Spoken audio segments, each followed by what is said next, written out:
little bit right there. 10. All right. Good morning, everyone. As promised, it is 10 a.m. We are going live with the DOT coach. So I'll give him an opportunity to introduce himself. Remember, this platform is to put good quality information in front of potential owner-operators to be and current owner-operators so that you can excel at what you do best, which is trucking. So, hey, everybody, my name's John Seidel. A little background on me. I used to be a state patrol inspector. So for 12 years, I worked the scales and did inspections. So any questions we have coming in today on roadside inspections, maybe one you had or maybe a misconception in the industry, I'll set you straight. Then I quit the state patrol and became an investigator with FMCSA. So I knocked on trucking company doors and I dug through all of their background stuff, DQ files, drug testing programs, logbooks. And I gave them bad ratings and fines and penalties. Now, I'm not a bad guy. I'm just saying that that's what I used to do. Then I was a hazmat agent with the FAA. So I understand hazardous material in the trucking industry as well, because it's kind of uniform across all different modes of transportation, even though I did airlines. Now I sell insurance. I'm a truck insurance agent and a DOT consultant. So basically what I do is I try to put you in a position to save as much money as possible. I make you as safe as possible. I can answer everybody's questions. I do have a website called truckingwins.com, truckingwins.com. I do a podcast like this, but not open to the public. It's member only, and I do it every Tuesday. My partners here at Voyager Nation, they are a member of Trucking Wins. So we converse every week as part of that platform, but I want to thank them for giving me an opportunity to be on this platform, and let's get started. No, I know. And part of it, guys, is because he used to knock on those doors and give those fines and all that. He's now using his knowledge for good. He's joined the dark side. I'm no longer a Jedi fighter. I'm part of the Sith Lord Nation or something like the Empire. All right. So there's a lot of given the temperature of the landscape of trucking that's out there right now. One of the biggest topics out there is actually this non-domicile CDL, this English proficiency and all of that.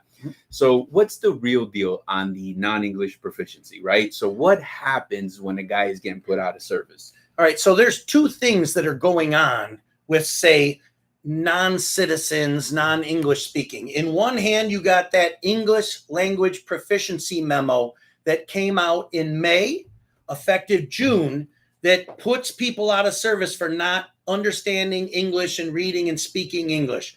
On the other side, with a couple crashes, one in Florida, one in California, they have the non-domiciled. They have the non-domiciled. Oh, sorry. I know what you're saying. They have the non-domiciled CDL regulation that got published, then got paused, and I'm certain it's going to come back. So you want to start talking about the English language proficiency first? Yeah, so let's start there, because one of the things too, right? There's 2 points to this, right? There's two versions of it, right? What is the experience based on the guy that is actually getting put out of service? So you probably want to put those mics on too. So what is the experience of that guy actually getting put out of service? So do I need both these? Yeah, both. So what happens literally after he's put out of service? So here's how it works. If I'm an officer and I pull over a driver and he speaks to me through his mouth and I am immediately like, listen, I don't think this guy speaks English good enough. There is a memo that I have a copy of that I'm going to give to you, and you can send it out to any of your viewers you want if you have their email. And it was published in May of 25, effective in June. And it basically says two things are going to be done. They will pull you over. If they question whether you can speak English, they're going to interview you. And there is a series of questions in a memo. Example, what are you carrying today? Where are you going to? Who are you hauling for? These are the questions. If the driver fails the driver interview, they're out of service. Done. No more. It's over. If you pass the driver interview, there's a second part. They will give you 37 street signs. The officer will choose 4 of them at random, and you have to answer 3 of the 4 correct. So 37 are there. 4 they will ask you about. 3 you need to answer correct. If you answer them correct, you pass. So you have to pass the driver interview, and you have to answer 3 of the 4 signs properly. I have the memo unredacted with all of that information in it. On FMCSA's website, they have the memo, but they blacked out a picture of all the signs. They blacked out the answer key because they want to just see if people can stand on their own. We will give you the unredacted memo so you can read it because I'm transparent and honest. Yeah, because it's all about preparation. But, you know, one of the craziest things that happens, so what we do here is we take our real experiences that we live on a day-to-day basis because we're in trucking and, you know, we're in the trenches and that's how we learn our lessons and we share them on this platform. So I get a guy, he comes in and he's trying to onboard, pull the PSP, boom, this guy has an out of service for English proficiency. Yeah. But he still owns the truck. He's still shopping around. So what is happening to the driver? And then what can happen to the carrier who hires this guy? Like, who's paying the price? Where's the ticket? Who's going to jail? So here's the problem with what you just said. And here's my advice to every trucking company out there that might want to hire someone. If you run a PSP, which is a history of their violations, and they have an out of service, non-English speaking language violation, what is the options as the driver? They got to go get Rosetta Stone. They got to watch a bunch of Seinfeld episodes. I don't know what they're going to do to get themselves to a level to pass. But as a trucking company, if I take a chance on them because I believe they learned, and 6 months later I hire them, and another officer pulls them over and cites them for the same thing, then what did I do? I used an out-of-service driver for 6 months. I had knowledge the driver was out of service 6 months ago. He got out of service again. Well, if he was out of service then and he's out of service now, it's like a sandwich. All of the meat and cheese and lettuce in the middle is a violation of using an out-of-service driver. If I'm a trucking company and I see a driver with English language proficiency, I am not hiring him. There is no way I will ever hire him again. I think that driver in one essence might be on a death sentence with his CDL. The only way he could possibly circumvent that is 3 years your data stays on the PSP. Right, yeah. So if the driver waited 3 years, then applied for a job and never told the new company that he had this in the past, then the new company could say, I didn't know he had that. But if you know he had it in the past and you hire him and he fails again, you're out of luck. You know, and the reason we do these shows is because it is exactly that. Like, so here's the misunderstanding. What you just said is actually fictional to the individual because the actual driver thinks that it's not a big deal. Why? Because he was after out of service, he was allowed to drive away. Mm-hmm. And so in his mind, nothing really happened. Well, in some cases, they're able to drive away. In the English language speaking, if you can't speak English and you are put out of service, you're put out of service until you learn English. So you do not get to drive away. This is different than a normal one. Let's say that you're under the influence of alcohol. They will place you out of service for 24 hours and then you can leave. If your logbook is false, they will place you out of service for 10 hours and you can leave, right? Right. But in this case, the out of service needs to be corrected before you can drive again. Well, how do you correct it? You got to learn English. That ain't going to happen in 10 hours. That ain't going to happen in 24 hours. So that driver needs to Uber to an airport, jump on a plane, go. The trucking company needs to come, pick up the truck. That's happening every day now.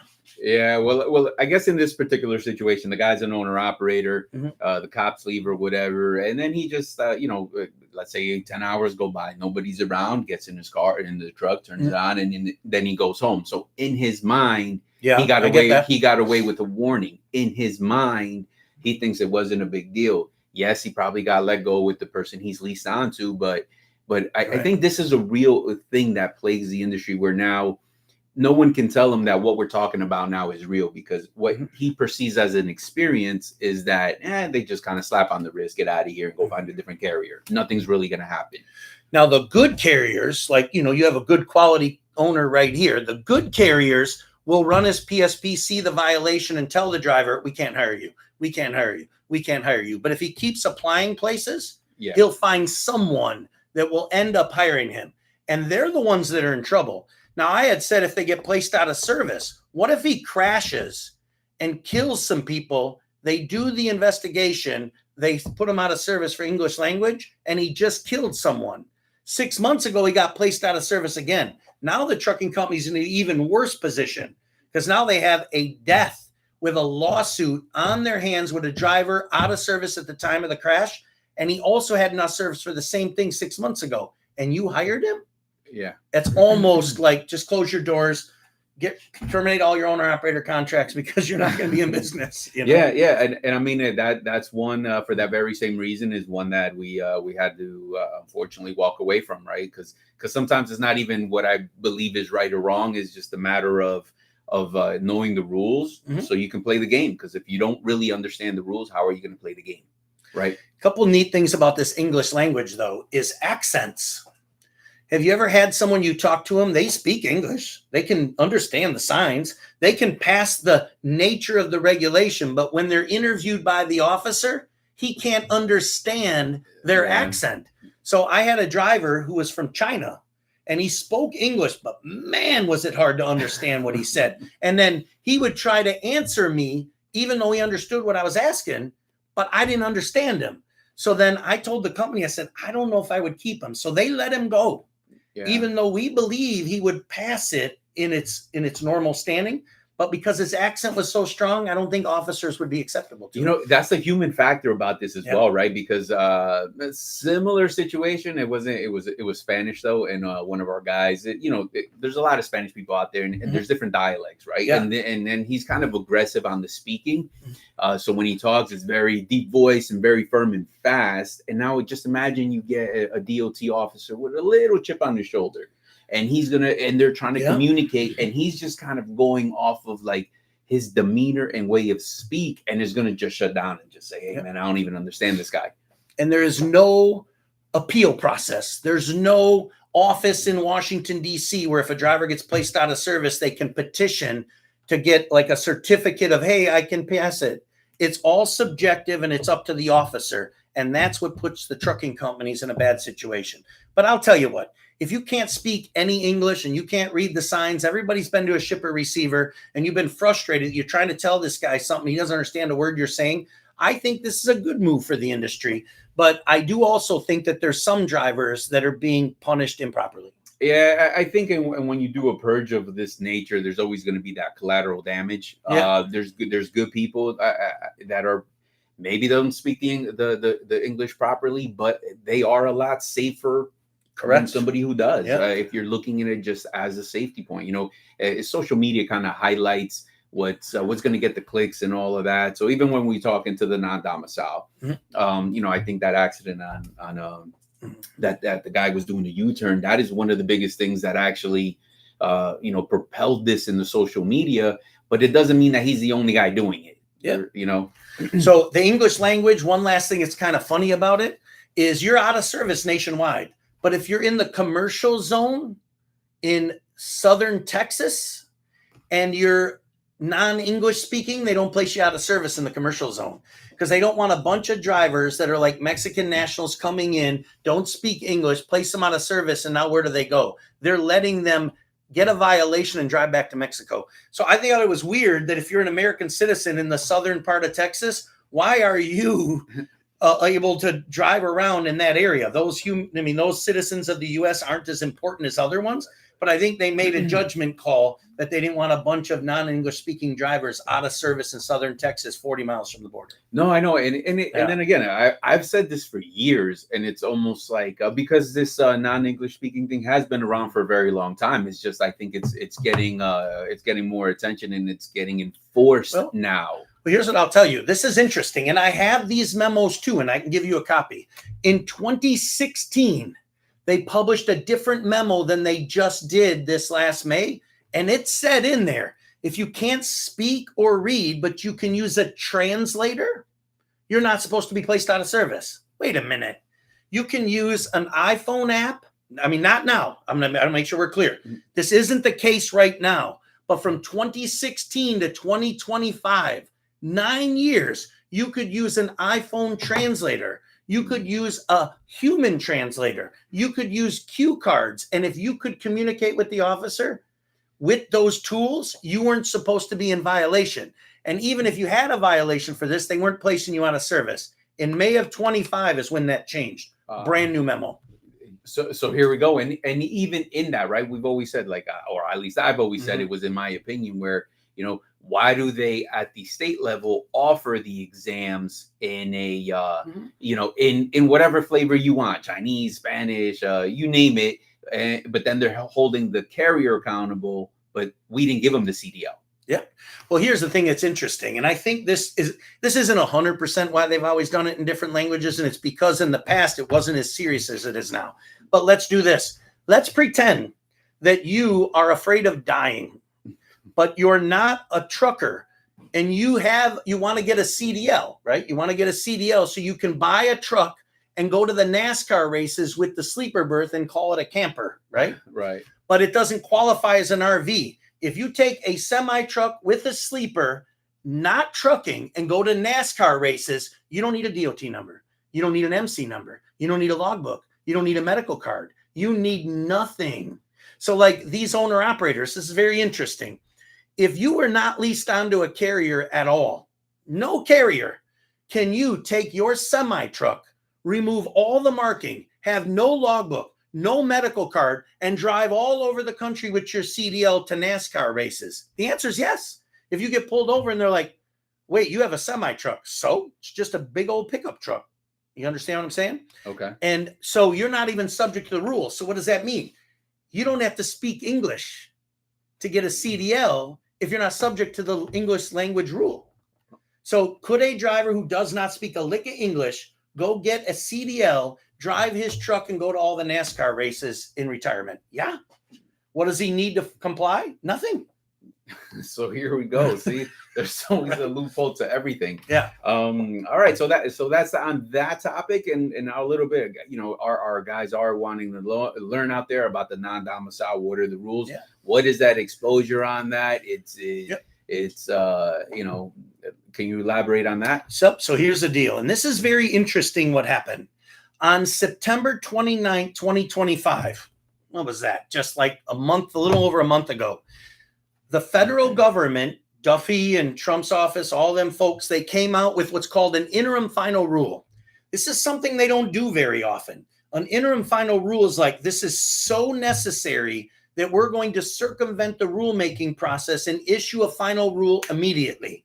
So they didn't issue a proposed rule, listen to the industry, evaluate the comments, go through the Office of Management and Budget, and then finalize the rule. They said this is such a big piece of legislation that's necessary. We're going to make the rule effective immediately, which is not normal. So then it came out and it was effective immediately, and they started not issuing CDLs right away. Then a couple people sued the government, and the appeals court agreed with those people that sued the government. And they basically, in my mind, said, you didn't follow the rulemaking process. This is not that important given all the years it was done the other way. So they paused the rule. So right now the rule is not active, even though it was published on September 29th. The government paused it. How long is that going to last? Man, a couple seconds, because the comment period just ended last week. So now the government can read the comments, go through the Office of Management Budget, and publish the rule. Right. And then when they do that, it's going to be back again. Here's the interesting part. There's only 3 visas in which you can get a CDL issued to you under this new rule. One of them, there's only one of them that is really even going to be remotely applicable to truck drivers, and it's called an H-2B visa. Right. Yeah. The other one is a migrant worker visa and like a treaty visa. This one visa is called an H-2B visa. They only issue them to employees, like people to work, where there's not enough people in the industry to fill those jobs. Well, given the market rates, there's too many trucks and not enough freight, right? Right, but everybody screams driver shortage. And yeah. But it's funny, they don't talk about a driver shortage when the rates are bad.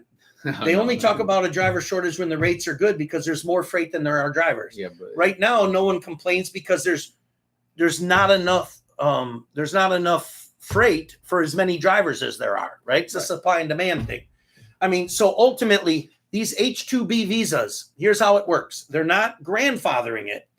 Any new this is if there wasn't a pause. Every new CDL requires an H-2B visa. If you don't have it, or one of those other two, which is really not applicable, you're not getting a CDL.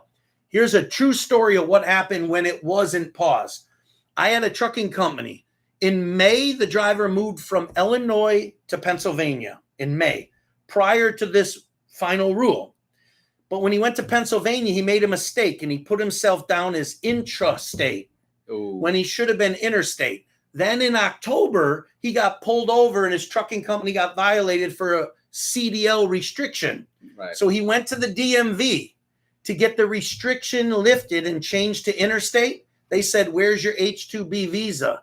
And he said, "I don't have one." And they took his CDL. Ah, man. And that So was had he moved from Illinois to Pennsylvania and picked the right operation, interstate, he would have been able to operate until his CDL expired. Then when it expired, they would have taken it. So here's the big thing. CDLs are good for what, 4 to 8 years, something like that? In the next 4 to 8 years, once this pause ends, you're going to see every single driver without an H-2B visa cycle out of the industry. You know, but talking about that cycle, I think it might go a lot quicker than people are thinking, just because there's a couple external factors that, you know, people are getting spooked. So let's talk like insurance.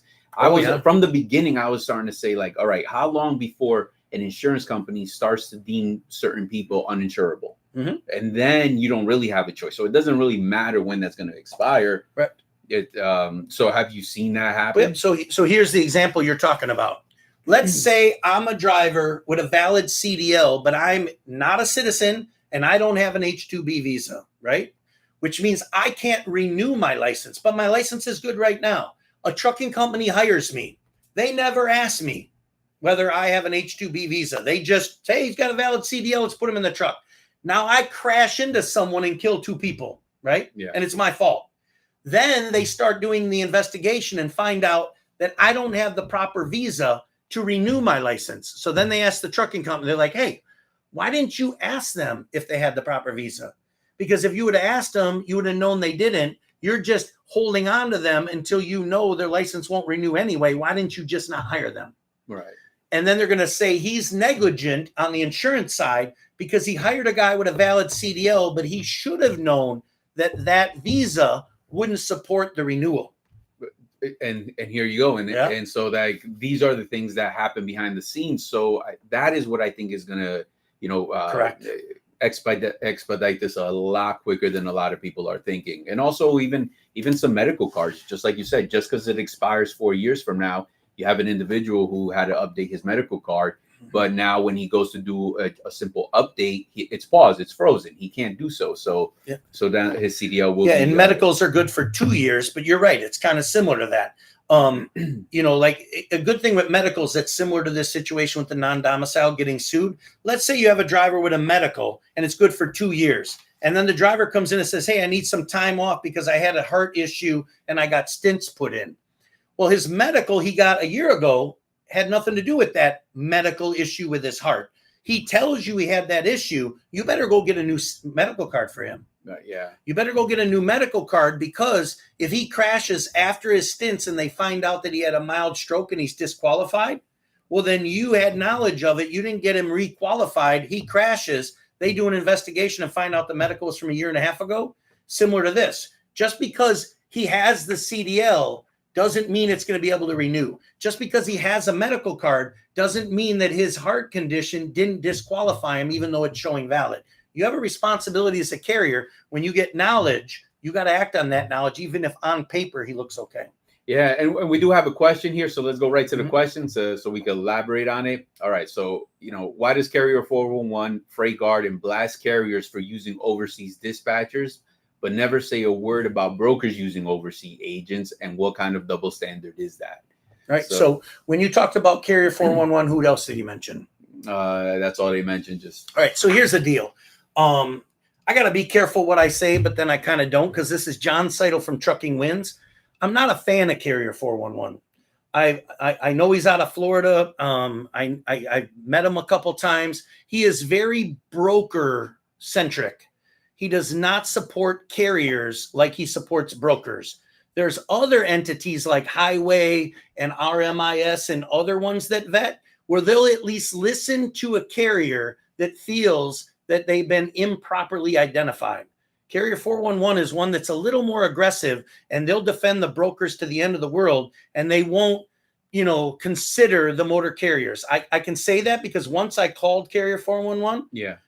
And they found out I was a motor carrier and they hung up on me. I called them back and they blocked my number. Well, I mean, we can safely say that because I actually saw an interview with them on Freight Waves, I think it was, and everything you said, he flat out said it for himself. He's like, I am not, this is not the platform for carriers. I am a fan of Highway, right? And Highway's still working out some kinks, but you're aware of Highway. Yeah. Highway is a company where if a carrier was improperly identified, there are means to reach out to Highway and appeal it. They will consider what you said and the evidence you provide, and they will lift and change that flag off your system. Because if one of these highways or carrier 411s or RMIS flags at motor carrier, it is difficult to get loads. It could end your business overnight. Yeah. So to me, these third-party entities have a responsibility to the motor carriers and not just the brokers. This should be a team approach. And I think that some of them are too centered on the broker. Yeah, because even that, I mean, I experienced something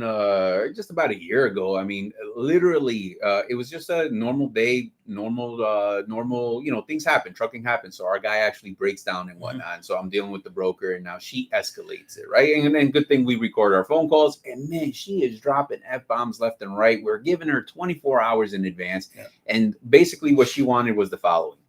She wanted for me to pay the difference that it would take to get the new carrier to do the load, whatever they want. And she'll let me know once she gets the bill. And I'm like, you're out of your mind. And then she said, well, I'll exercise my power to let the people know that, and I can freight guard you. And now she's trying to use that as leverage. So that's what happens. That's what damages the industry, right? Rather than negotiating properly, they start to use it as leverage because, you might have now I'm jumping the gun because some brokers won't just allow everybody to do a freight guard. You have to have, it may go to management and then it takes the proper channels. But if in your organization, somebody's in their feelings and they throw a freight guard on someone, I just think that's poor business practice and you're damaging carriers for that.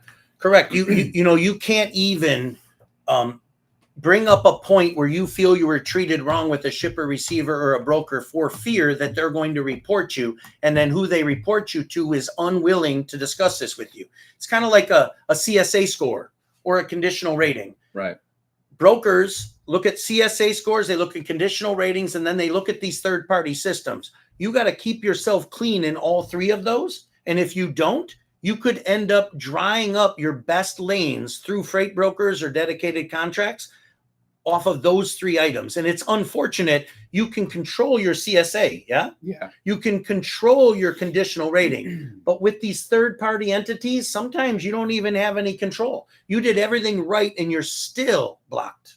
And then that's what happens next. Like, I mean, I know Highway, they give a lot of information, and like a lot of these brokers are covering their about where they want to see actual pictures of the driver picking up in front of the, if it's a Teams, they want to see a picture of them too, with the selfie, just to make sure because of how much fraud is out there and double brokering and so forth. So I really think that, it's imperative that it's a working relationship where it's a two-way street, where you have a platform that you can actually say, well, these are my facts and this is what transpired.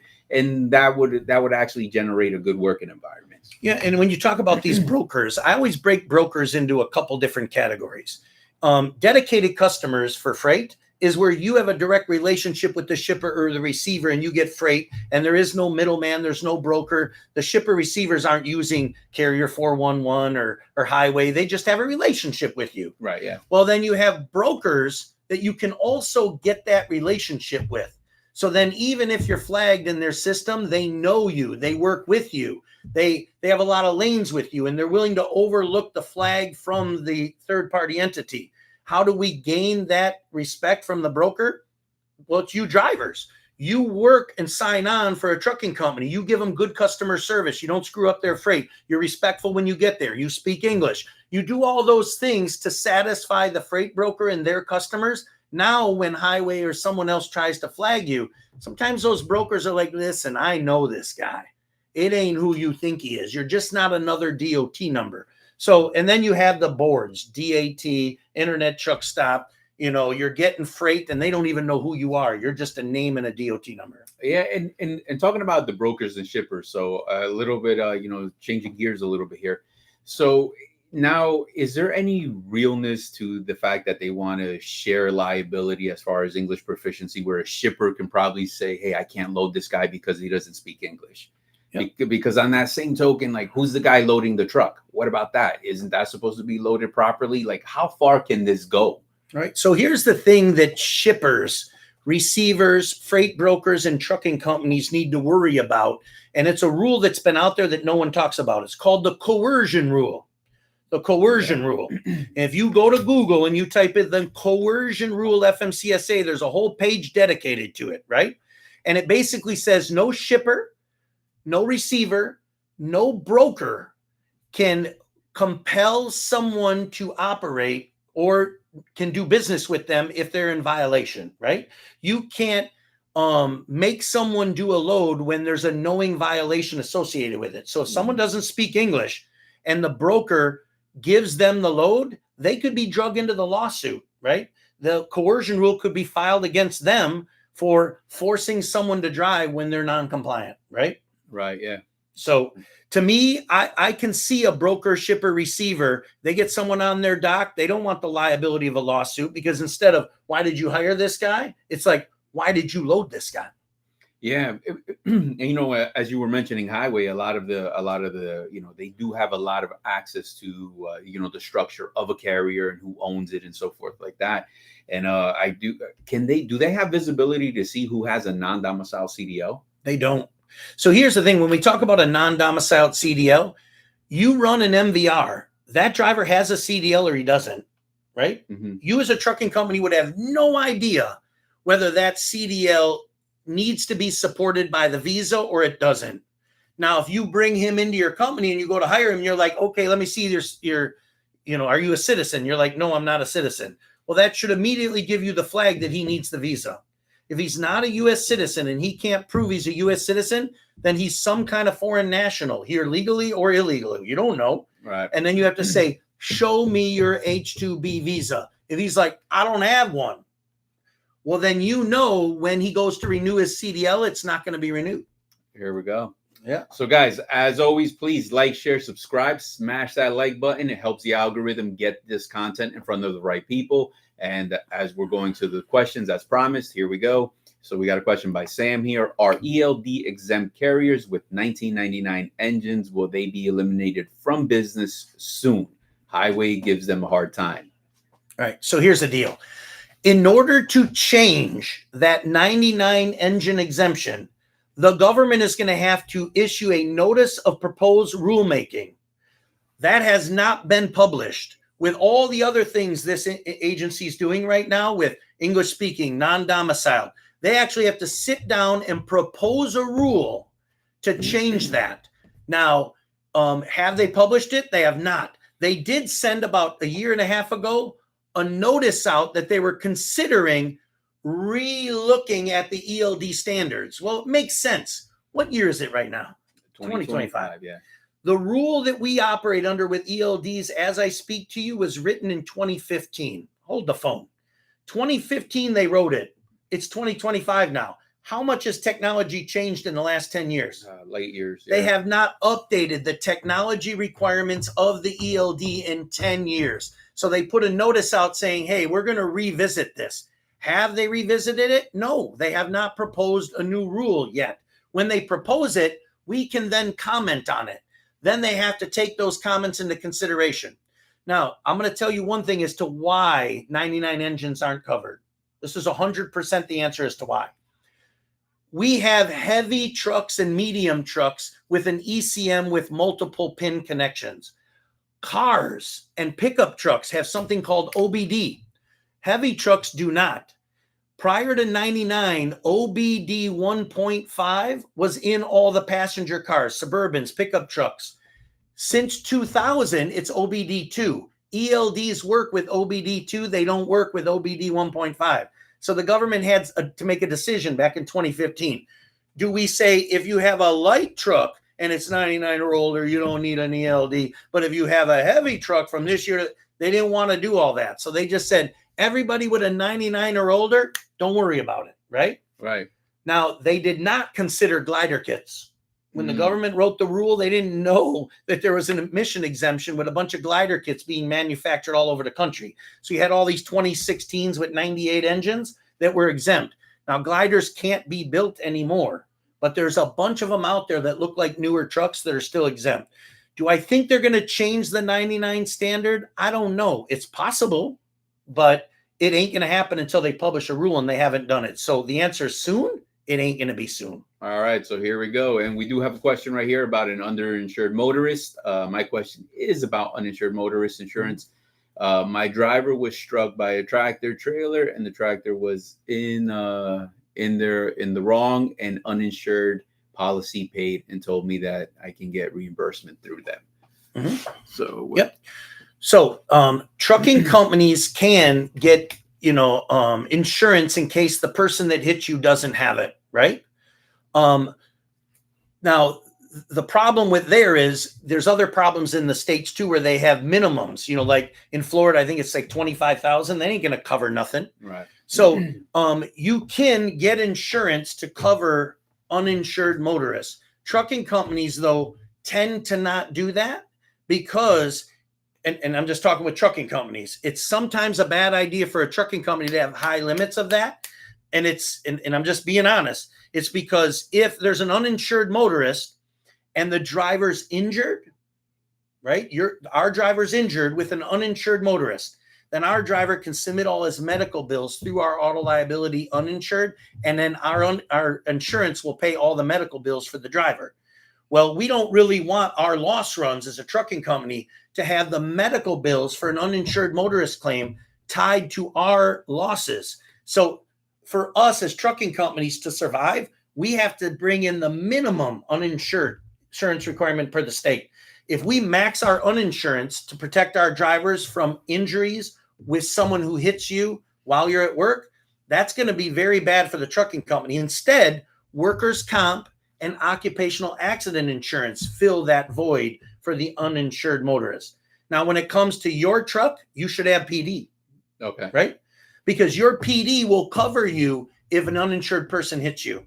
So if you have OCAC, workers' comp, or PD, you don't need the uninsured motorist. Okay. Now, and I guess, and that's probably what transpired with the guy that making the comment, because if we look at it right here, he says, in that there was a payout, and on his renewal, they wanted a huge down payment, 5 times what he normally is paying, because that policy paid out $38,000 on a $219,000 claim. Correct. And the uninsured, so I tell my companies that I insure, because I'm an insurance guy too. States have minimum levels of uninsured motorists. No trucking company should sign up a policy that has an uninsured motorists higher than the state minimum. To protect their drivers, they should have either workers' comp for W-2 or OCAC, which is occupational accident. Then those policies will pay the medical bills, and the auto liability with the uninsured motorist will not be affected, so your loss runs won't have to front the bill of that uninsured motorist. So is there any way to clear out those loss runs? Here's what it is. Your agent needs to say, of that loss run, 38,000 was uninsured motorists, because we had too high of a limit. We looked up the state, and the state limit minimum is this. We've changed our premium, our policy to be the state minimum. And then you tell them that we've also got OCAC now, occupational accident. And any injuries of our drivers, we submit through it instead of uninsured motorists. So now you've put things in place to make it so a claim won't happen. But your agent has to explain to the market that you've done these things with workers' comp, OCAC, and physical damage to cover the damage to your truck when there's no insurance, to cover the injuries if someone gets hurt. Because if you don't have either of those other policies, they can come after your uninsured motorist. Okay. And again, we have another comment right here. Julian is asking, what do I do if my ELD is having issues? Am I allowed to use a paper log? All right. So if your ELD is malfunctioning, you have to notify the carrier. I believe it's 24 hours. I'm pretty confident, 99% confident. I could look it up. But 24 hours, you have to send a message to the carrier saying, my ELD is malfunctioning. If that is a legitimate malfunction, you can run paper logs for up to 8 days. If it has not been fixed, You can then petition to the division office of the state your trucking company is domiciled. And you can ask them for an exemption while you wait for a new device or a cord or a part.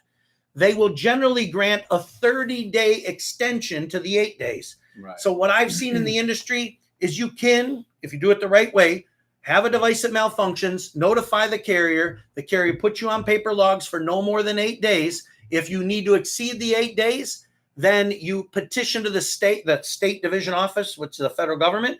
They will send an email saying, yes, you have an extension. You give it to the driver, you stick it in the truck.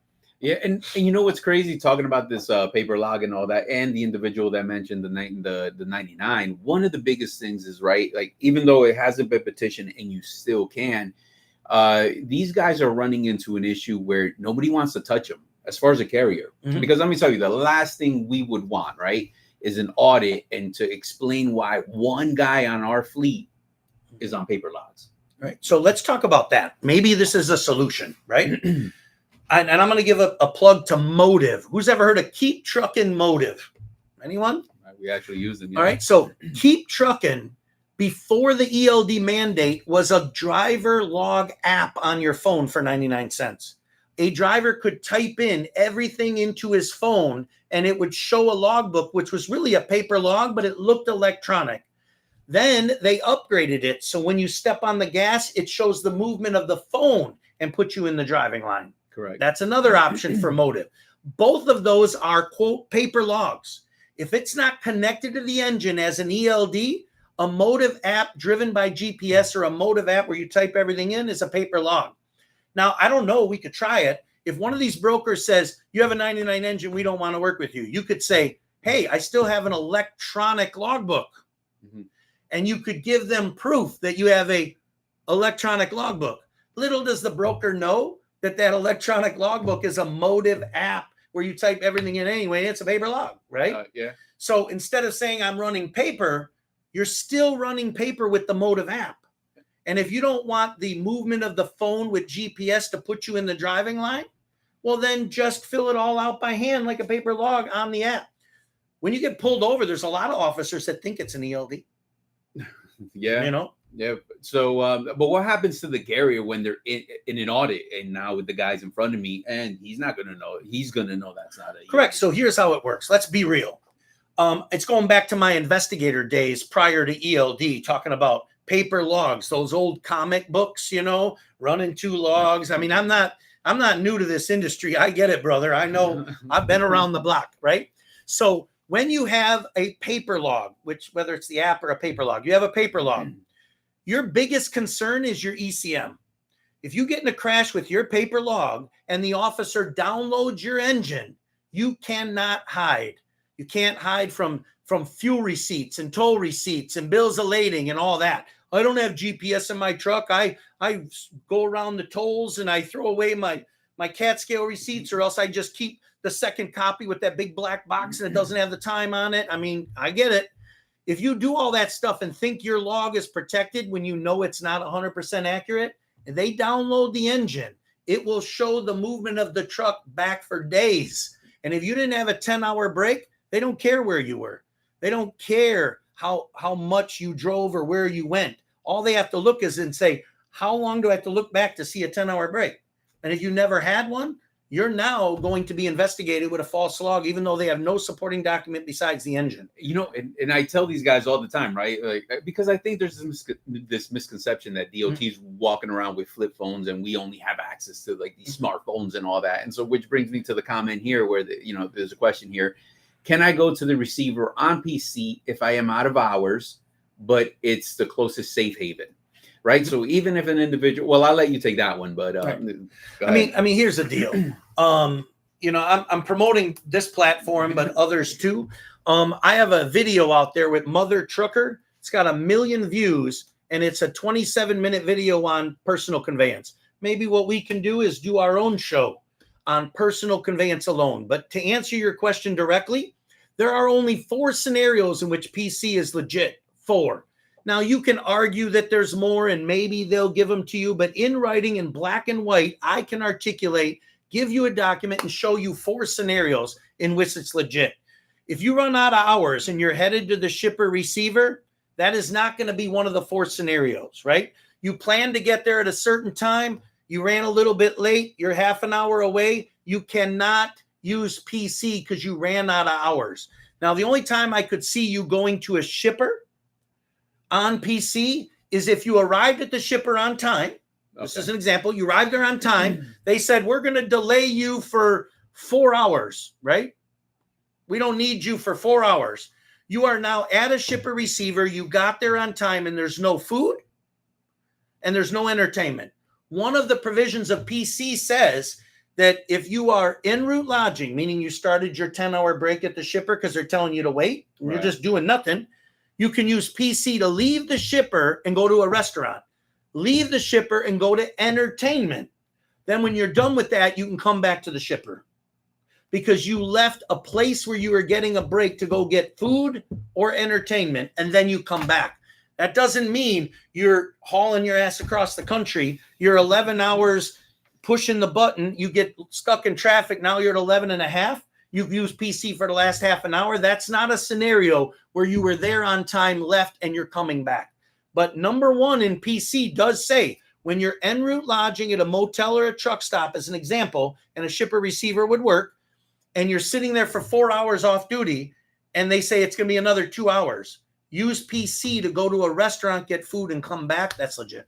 Yeah, and so guys, pay attention to exactly what that rule is because it's black and white. Oftentimes, I find that the owner operator or the driver is trying to talk with the safety manager, and they're convincing each other of whether it's legit or not. And you're just playing office. Yep. Because what's going to happen is they're going to light you up if you're using it incorrectly. And God forbid there's an accident, and now there's visibility to all of that. And I told you, you can look up Mother Trucker. You type in the Asian My Show, personal conveyance, and my last name, Seidel, and it pops up. It's a good video. But on truckingwins.com, my platform that I have a website with training, I have a 30-minute on my website that you can watch audio or visual over and over and over, and you will learn how PC works 100% if you watch the video. I also have one on split sleeper berth. So make sure you guys check those out. Guys, also, please like, share, subscribe, do everything above. Smash that like button. It helps get this content in front of the right people. First-time owner-operators, current, seasoned owner-operators, even some fleet owners out there. There is value in this, in everything we're talking about for everyone. And since you spent some time on the question here, so I don't know if there's a different angle to maybe get a solution from this, just picking your brain. So we got a trailer's damaged at a receiver. We get a name, a number, and then they're just ghosting us to make the repair on this trailer. Let's say, $2,600.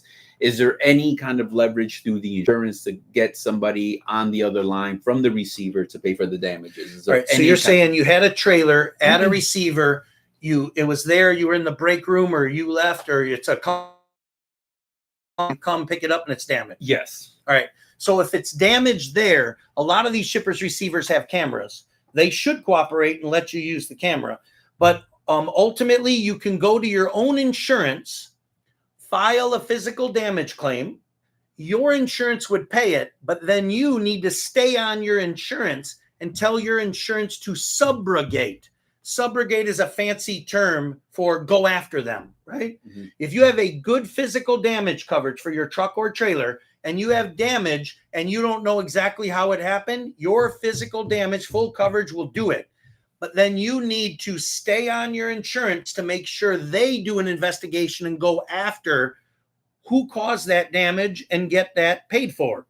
If your insurance company doesn't do it because you have a bad physical damage policy without a good market to support you, well, then you have to do it on your own.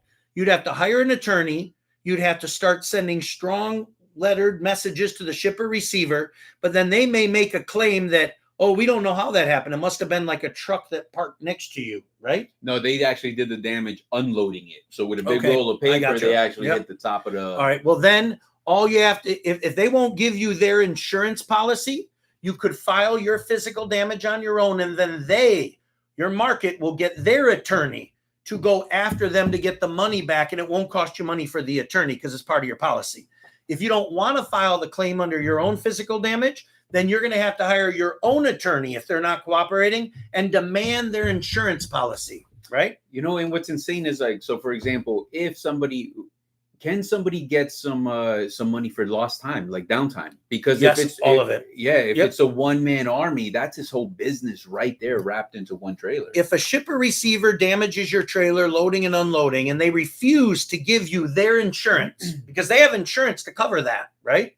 If they refuse to give it, you're going to have to get an attorney to sue them and under discovery get who their insurance carrier is. Then you file a claim with their insurance because now you know who is insuring this particular situation. That insurance company then won't listen to the customer. They're going to do what they're legally bound to do, which is pay you for your damage. And then you can file a claim for downtime as well because of how long this took. And that insurance should cover that as well. But let's say the insurance excludes downtime, right? Okay. Then you would get your damage paid for by their insurance. Then you would get your attorney and sue the shipper for downtime. If they don't have insurance for something that you are supposed to get, then you can sue them and get it. Don't ever think because the insurance says no, you're done. No. Anybody who is liable that didn't purchase the insurance to cover it, you sue them and then they have to pay you. Yeah, now these companies, now we come in all shapes and sizes. So, you know, some guys have 70 trailers, some guys have 3, some guys have 2.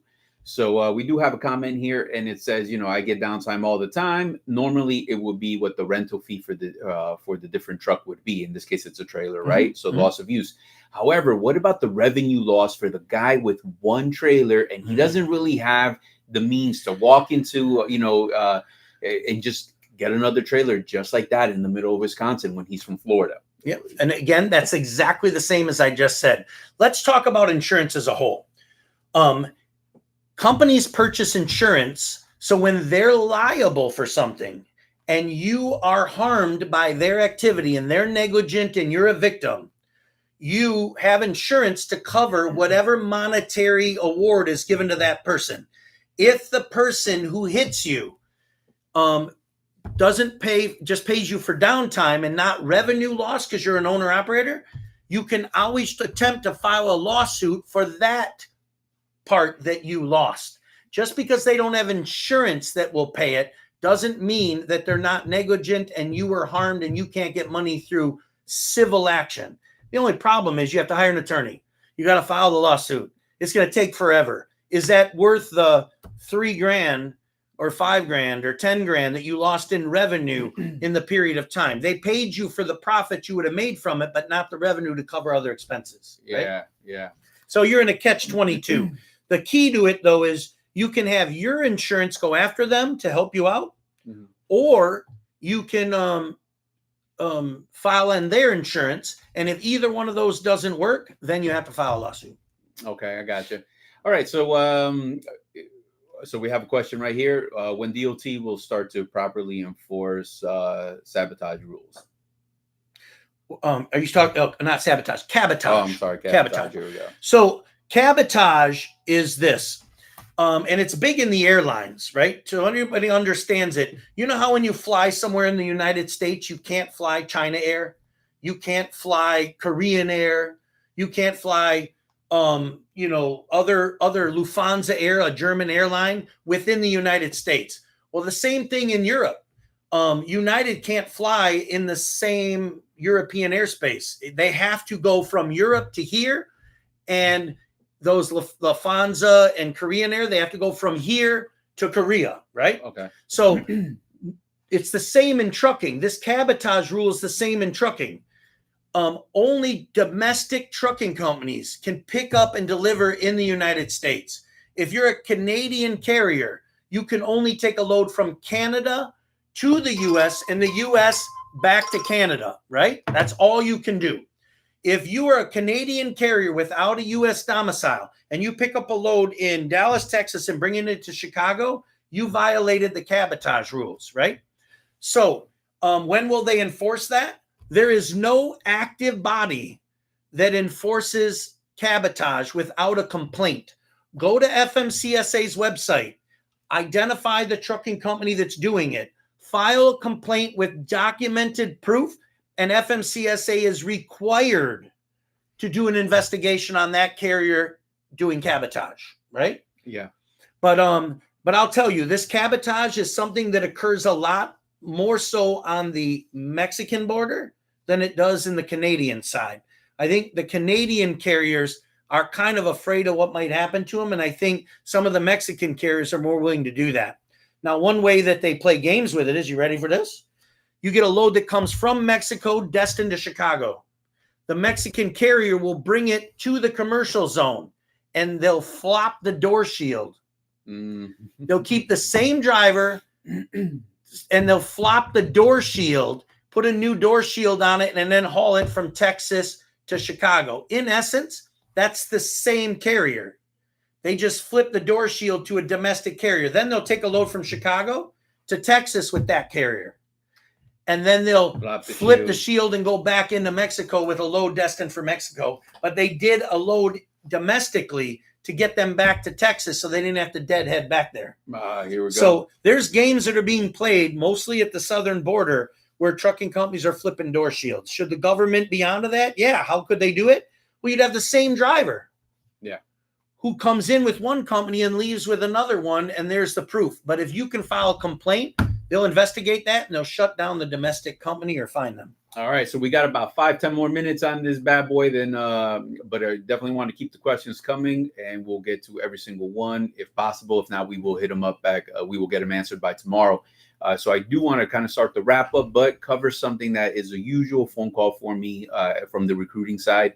You know, there's a lot of guys, because of the economic condition of this market, guys are, downsizing, or rather leaving their authority and leasing on for better days, and then probably go back to their authority. Yep. So I do get the question, how do I make my DOT dormant, pause? Is that a thing? Is that real? And how would you go about that? All right. So I'm going to tell you exactly what I would do.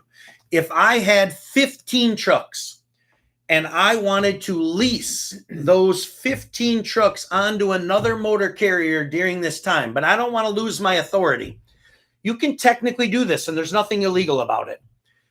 The DOT rules and an MC number and a DOT number apply all the way down to a truck combination at 10,001 pounds or more.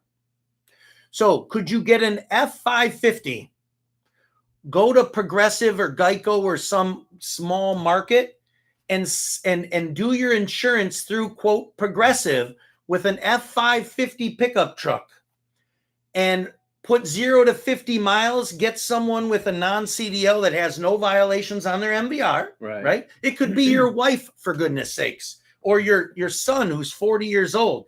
Find someone in that sweet spot of 40 years old, clean MVR, get an F550, sign up a policy with Progressive with your DOT and MC as a for-hire carrier with a dually on there. Okay. It's going to be the cheapest insurance you can get through Progressive.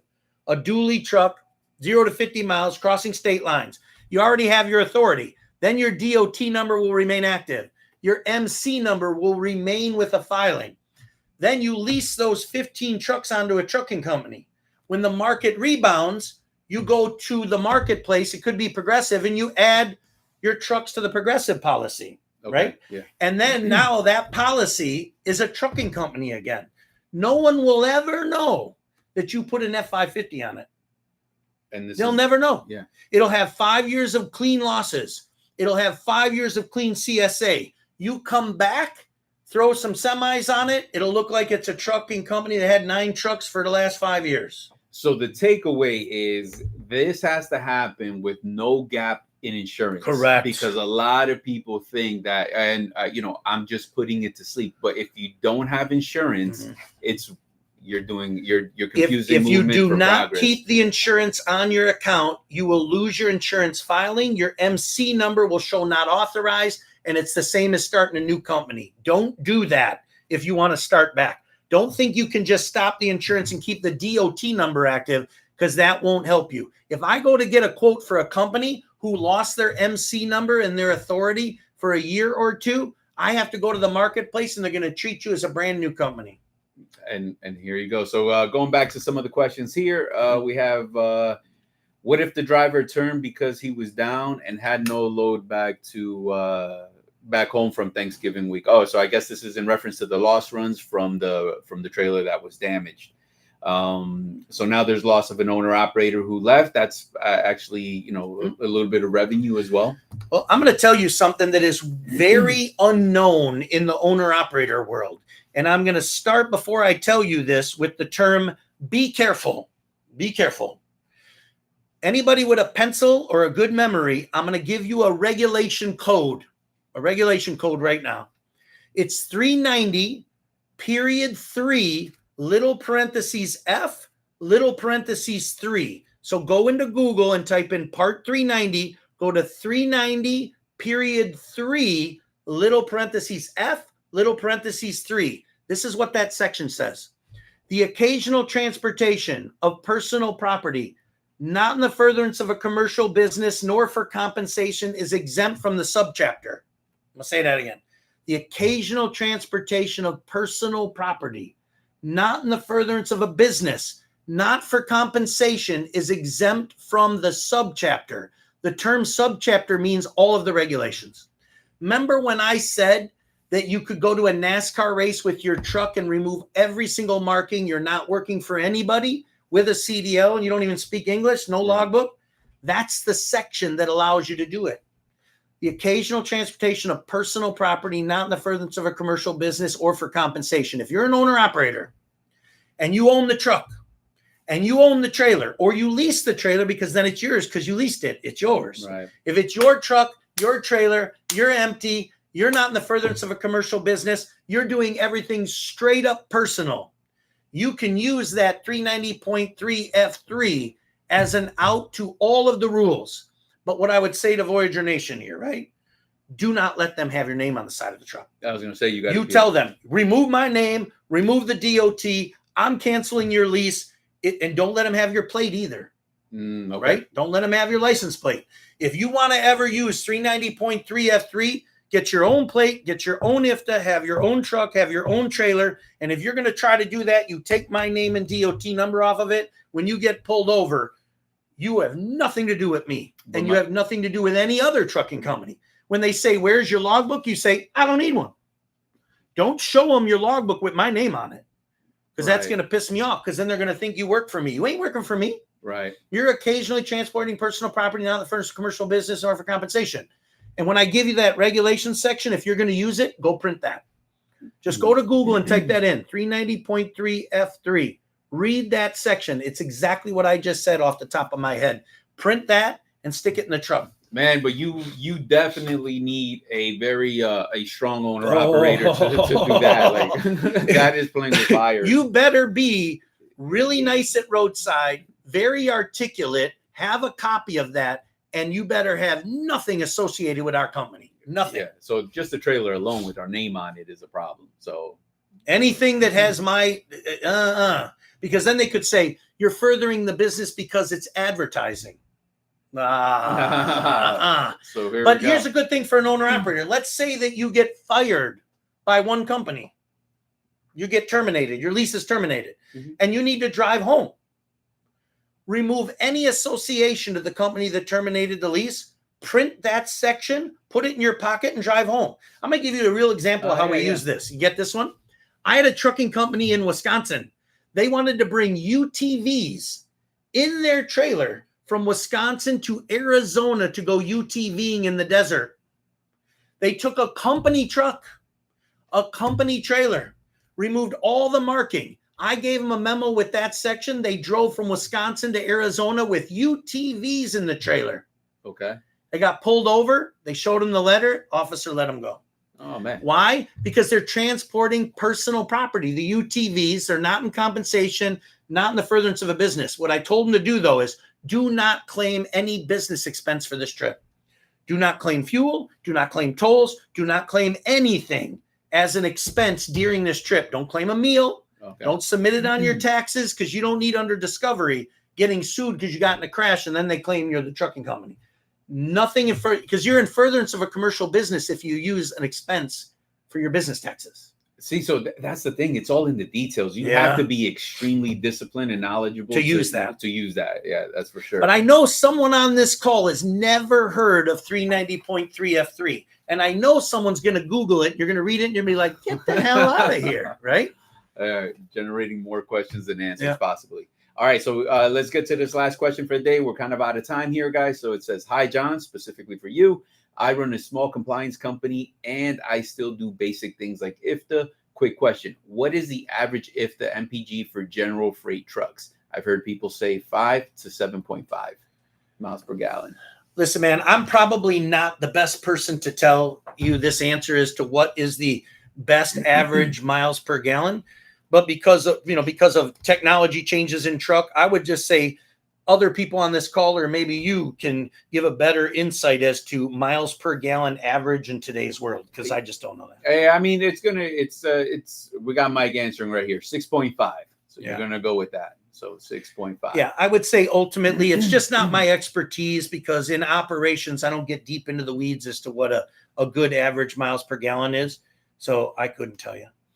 Yeah, I mean, anything less than 6.5, you got a problem. So a lot of guys out there with those long nose Pete, they look good, yes, but 4 miles to the gallon, you are definitely hurting. You got to switch that up. But I want to thank you, John. Thank you for coming on the live. We look forward to doing more shows like this. Possibly I'll take you up on that offer to do that personal conveyance, because this is about educating owner operators to be. So that they could be stronger at this game, and seasoned guys. Sometimes, we should all remain students and always advance our business. We could do one on split sleeper too. Yep. Because I'll tell you right now, that is misunderstood. And if you want to make more money and add flexibility to your life, you need to embrace the split sleeper rules. Okay. Yep. So we'll hold you to it. Guys, look out for that. Make sure you like, share, subscribe. Check out his website, Trucking Wins. Yep. Is there any TruckingWins.com. Come find me there. I charge about $1,000 a year for any amount of members you want at your company. So you can go on my website, TruckingWins.com. I have a 14-day free trial, and check it out. If you like it, pay $1,000 for the whole year, and you get access to me in a similar situation with question and answer to this every Tuesday, noon Central. All right, guys. So be safe, drive safe, and until next time, adios. Thank you.